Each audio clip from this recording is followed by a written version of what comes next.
आज आपण ITCPच्या लेक्चरमध्ये मदरबोर्ड बेसिक इन्फॉर्मेशन पाहणार आहोत. जो आपल्या कम्प्युटर CPU मध्ये जो मदरबोर्ड फिट केलेला असतो तर त्याची बेसिक इन्फॉर्मेशन आज आपण या लेक्चरमध्ये पाहणार आहोत.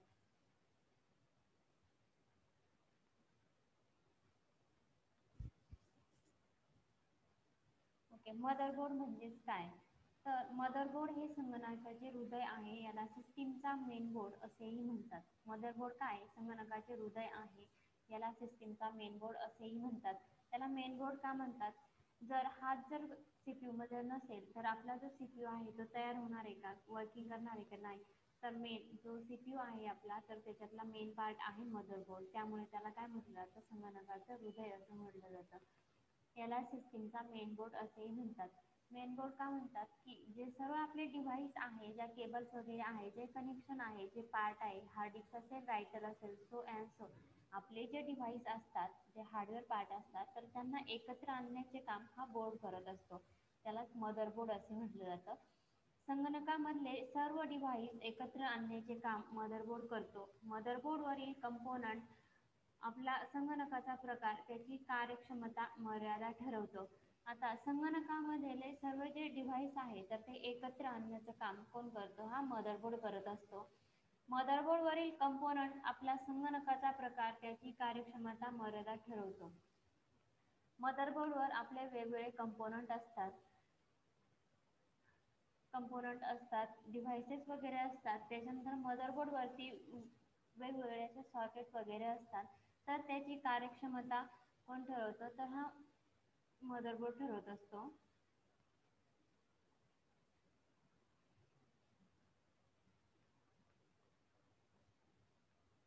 तर याची कार्यक्षमता ह्या मदरबोर्डवरील जे छोटे छोटे कंपोनंट वगैरे आहे, मदरबोर्डवरती कॅपॅसिटर वगैरे असतात, तर याची जी कार्यक्षमता ते कंपोनंट ठरवत असतात. म मदरबोर्ड इथे दाखवलेले की मदरबोर्ड, को प्रोसेसर, बायस, मेमरी तसे अनेक स्लॉट असतात. तर मदरबोर्डवरती एक सीपीयू सॉकेट वगैरे असतात. त्याच्यानंतर बायोस चिप्स वगैरे असतात छोट्या छोट्या. मेमरी सॉकेट, जिथे आपण रॅम इन्सर्ट करतो, तर ते मेमरी स्लॉट वगैरे या मदरबोर्डवरती असतात.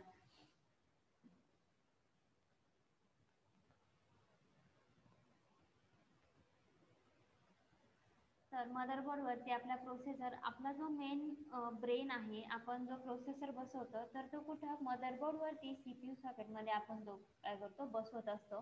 तर इथे सांगितले प्रोसेसर असतात, बायोस चिप वगैरे असतात छोट्या छोट्या, मेमरी जिथे आपण रॅम वगैरे इन्सर्ट करतो त्या, असे छोटे छोटे भरपूर असे स्लॉट असतात. मदरबोर्डवर सर्व कार्ड सपोर्ट करतो. म्हणजेच काय, की आपले जे एक्स्ट्राचे जे कार्ड असतात, एक्सपान्शन स्लॉट किंवा पीसीआय स्लॉट म्हटलं जातं त्याला, तर ते कार्ड सुद्धा आपण कुठे जोडतो? त्या मदरबोर्डवरती जोडतो. ते एक्स्ट्राचे जे कार्ड आहे तर ते जोडण्यासाठी आपल्या मदरबोर्डवरती त्याचे सॉकेट दिलेले असतात. उदाहरणार्थ इथे दिलेले TV tuner card, sound card, display card. आता हे टीव्ही ट्यूनर कार्ड नाही जोडणं सपोज, पण आपल्याला साऊंड कार्ड आणि डिस्प्ले कार्डची बहुतेकदा गरज भासते. ज्यावेळेस आपला जो पीसी आहे तर त्याचा ऑडिओ वगैरे बंद पडतो, मदरबोर्ड थ्रू जो ऑडिओ पोर्ट असतो तर तो बंद पडतो. तर आपल्याला ते एक्सपान्शन स्लॉटमध्ये किंवा पीसीआय स्लॉटमध्ये हे कार्ड टाकावे लागतात. त्यासाठी ते आपल्याला ते पीसीआय स्लॉटची गरज असते. त्याच्यानंतर डिस्प्ले कार्ड, सपोज आता ओके, लॅपटॉपला पण डिस्प्लेचं हे असतं, व्हीजे पोर्ट असतं, पण ज्या नवीन सिस्टीम वगैरे आल्या आहे तर त्यांना जवळजवळ नसतं. तर जुने जे लॅपटॉप होते तर त्यांना व्हीजे पोर्ट वगैरे बहुतेक होते. तर त्याच्यासाठी सुद्धा याचा उपयोग व्हायचा. पण लॅपटॉपला काय आपल्याला कार्ड वगैरे इन्स्टॉल करावं लागत नाही. तसं पीसी, जर एखादा पीसीचं जर डिस्प्ले, जर ओके पीसी चालू आहे पण डिस्प्ले येत नाही समोर, तर रॅम वगैरे चेक करतो आपण, तेही करून जर झाला नाही, मदरबोर्ड रिपेअरिंग वगैरे, तर ते झालं. एक प्रॉब्लेम असतो की डिस्प्ले घेत नाही, तर मग त्याचे कुठले डिस्प्ले पोर्ट वगैरे जास्त व्हीजे पोर्ट, तर ते खराब असतं. ऑनबोर्ड ते खराब झालेलं असतं. पण मग त्याला एक ऑप्शन आहे की आपल्या मदरबोर्डवरती आपण काय, जे एक्स्ट्राचे आपल्याला त्या मदरबोर्डचे कार्ड दिले, जे पीसीआय स्लॉट वगैरे दिले, तर तिथे आपण हे कार्ड इन्सर्ट करू शकतो. आपले जे डिस्प्ले कार्ड आहे, व्हीजे कार्ड जे आहे, तर ते आपण त्याच्यावरती इन्सर्ट करू शकतो.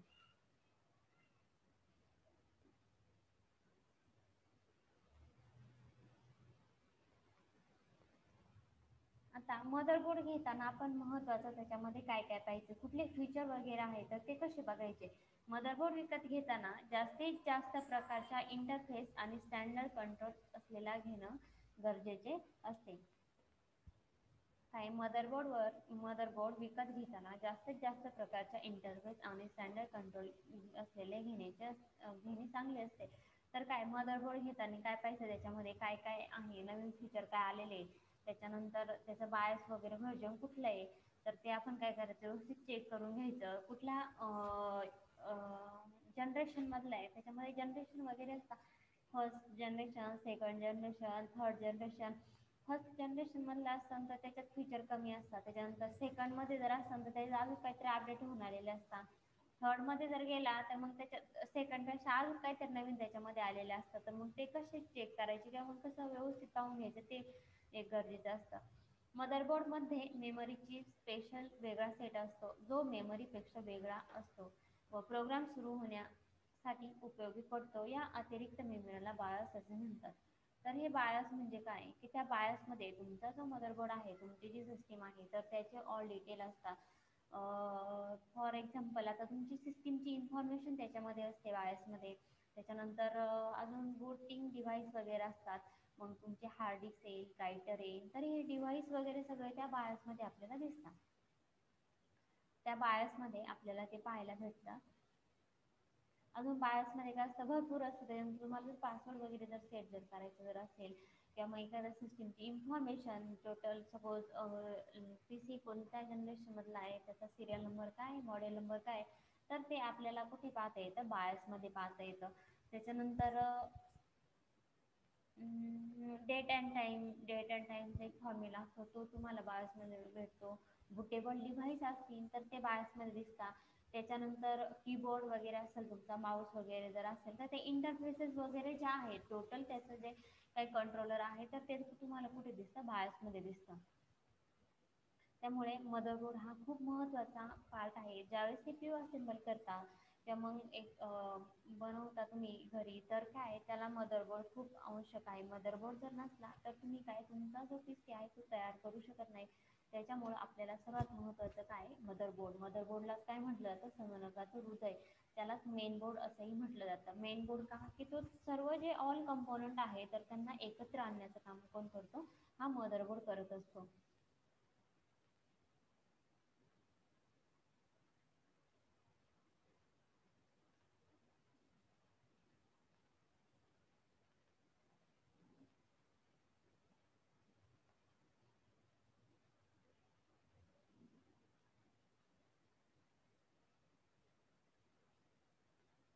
आता आपल्याला इथे एक मदरबोर्ड दिसतोय, आपल्याला इथे एक मदरबोर्ड दिसतोय. तर ह्या मदरबोर्ड वरती आपल्याला भरपूर काही कनेक्टर दिसत आहे, स्लॉट दिसत आहे. त्याच्यानंतर भरपूर असे छोटे छोटे कॅपॅसिटर्स वगैरे दिसत आहे. तर हे कशासाठी, याचा उपयोग काय, तर ते आपण याच्यामध्ये पाहणार आहोत. फर्स्ट इथे काय दिसतंय, इथे CPU fan and heat sink mounting point दाखवलंय. इथे हे जे व्हाईट कलरचं जे स्लॉट दिसतंय इथे, तर इथे काय दाखवलंय, CPU fan and heat sink mounting point.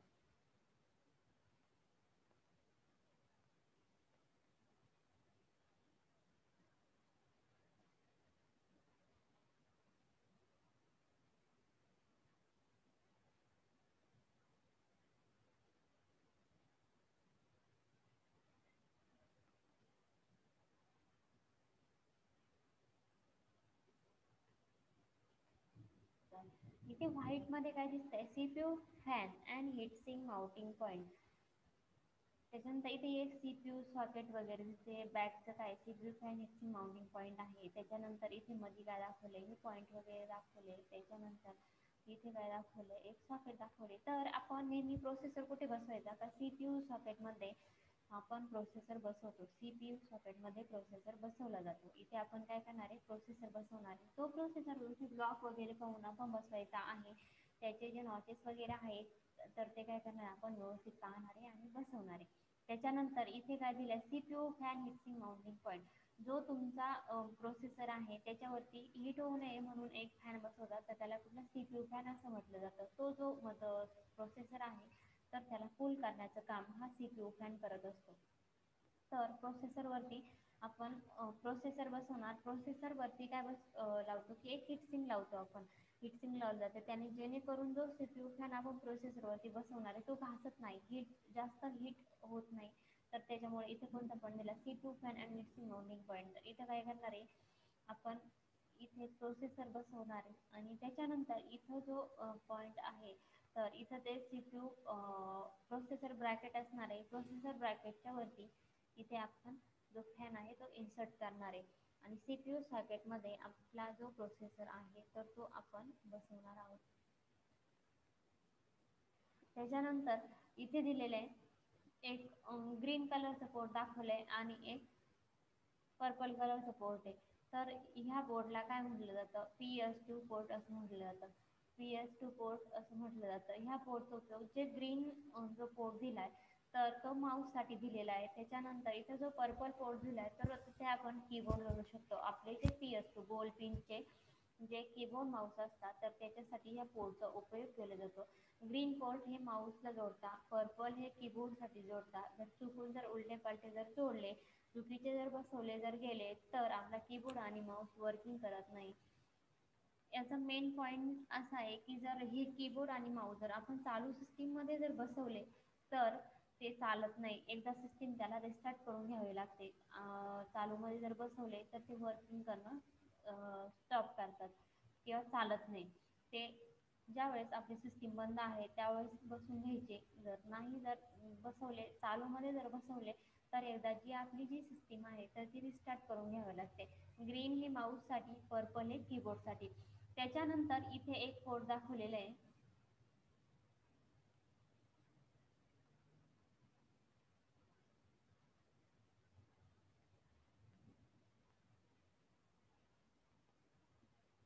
त्याच्यानंतर इथे एक पोर्ट दाखवलेले आहे, तर याला सिरियल पोर्ट असं म्हटलं जातं.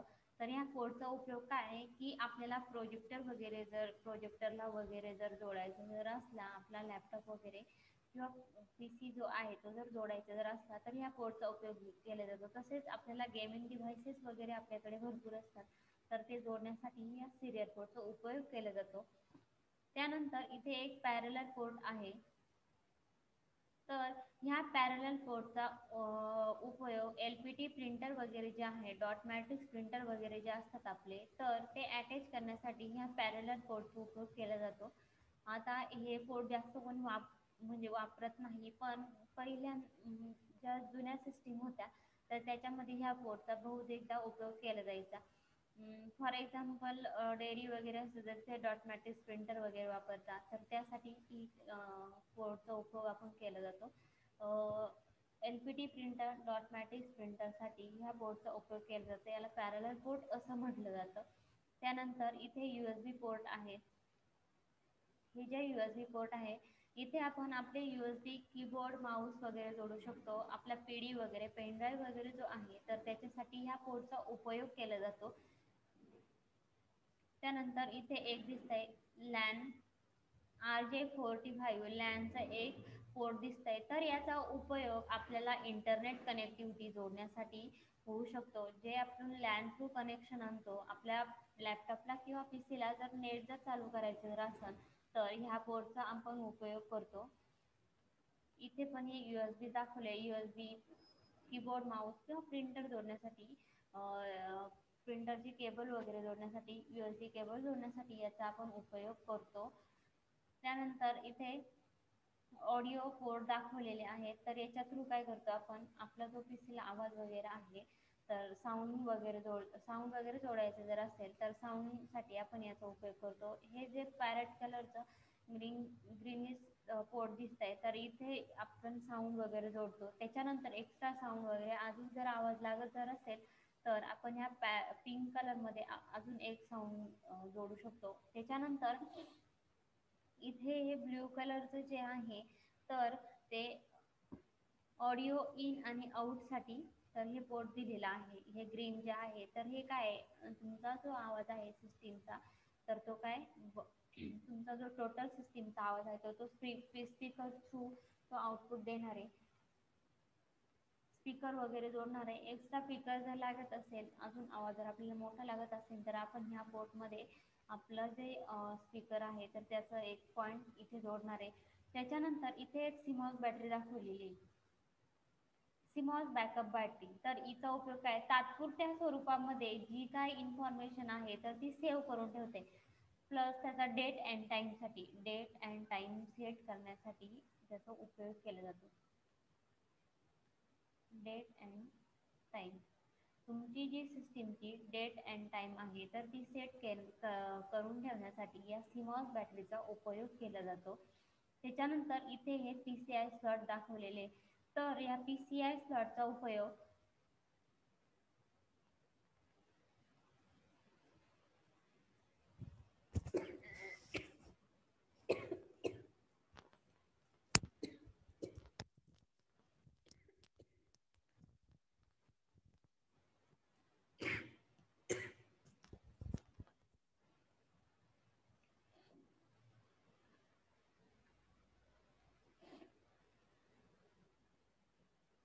ह्या PCI स्लॉटचा उपयोग तुमचे जे एक्स्ट्रा कार्ड वगैरे आहेत, ऑडिओ कार्ड वगैरे आहेत, त्याच्यानंतर लँड कार्ड वगैरे आहेत, साऊंड कार्ड असेल, त्या साऊंड कार्ड वगैरे असेल तर ते एक्स्ट्राचे कार्ड जोडण्यासाठी या स्लॉटचा आपण उपयोग करतो.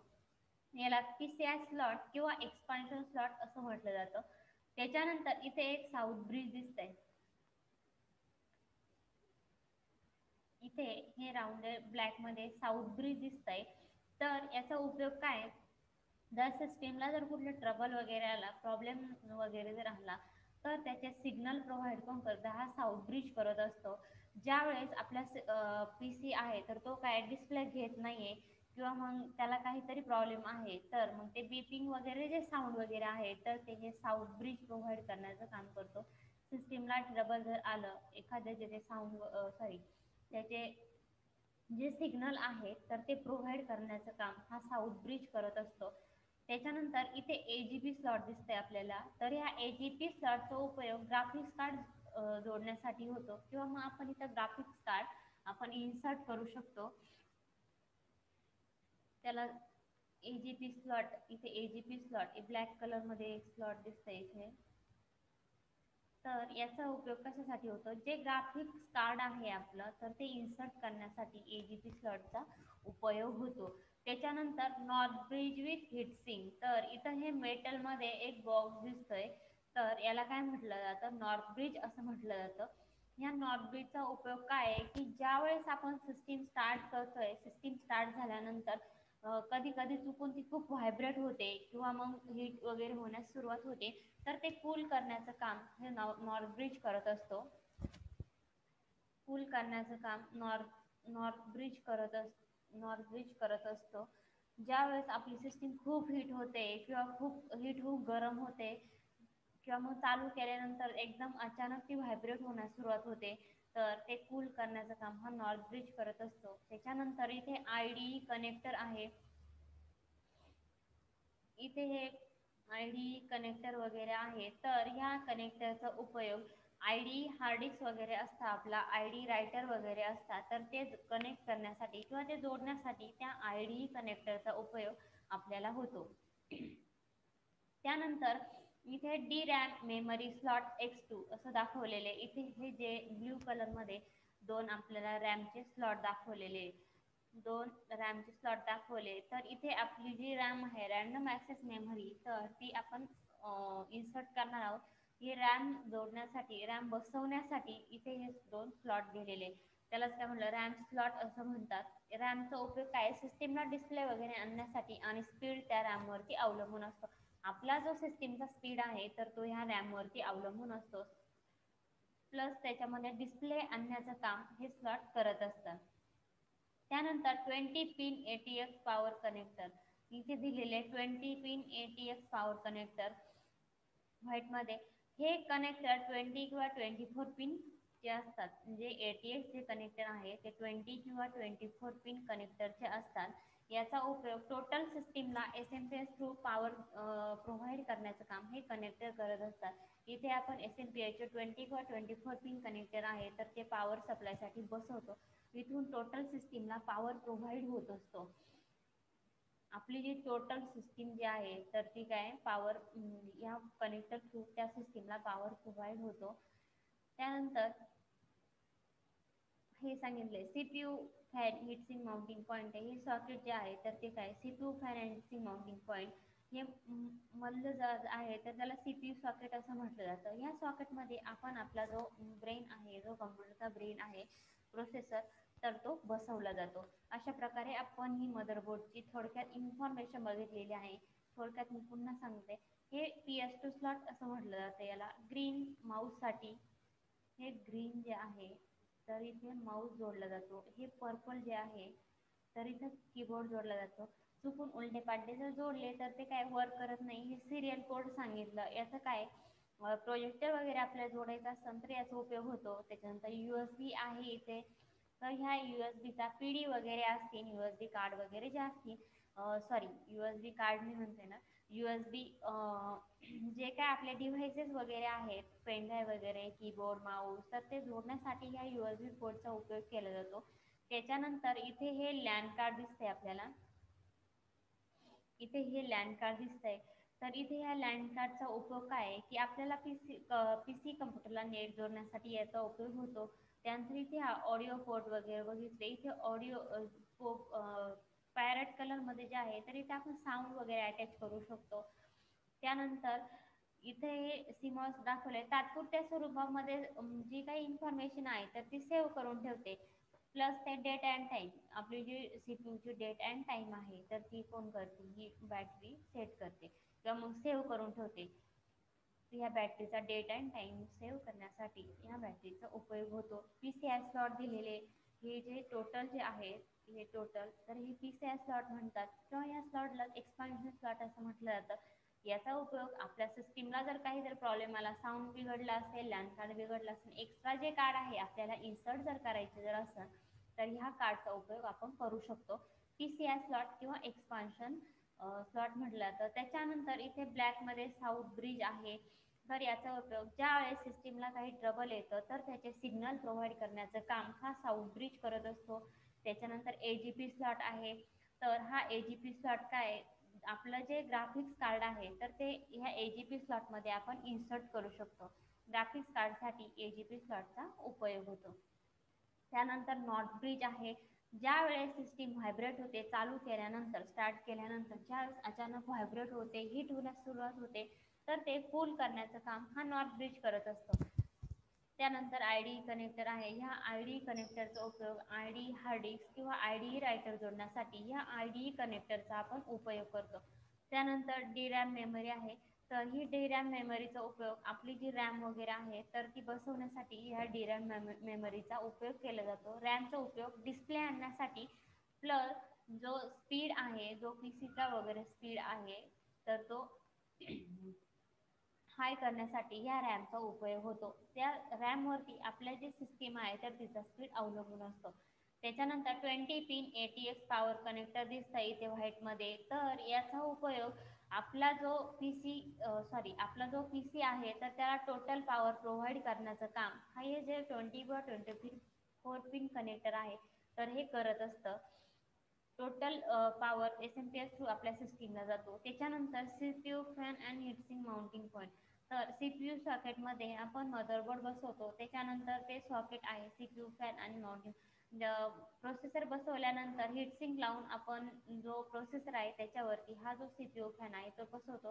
तर हा काय काम करतो, आपला जो प्रोसेसर आहे, जो ब्रेन आहे सिस्टीमचा तर त्याला कूल करण्याचं काम हा आपला जो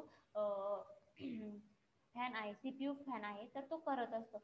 अशा प्रकारे आज आपण थोडक्यात मदरबोर्ड विषयी जी काही इन्फॉर्मेशन आहे तर ती पाहिली.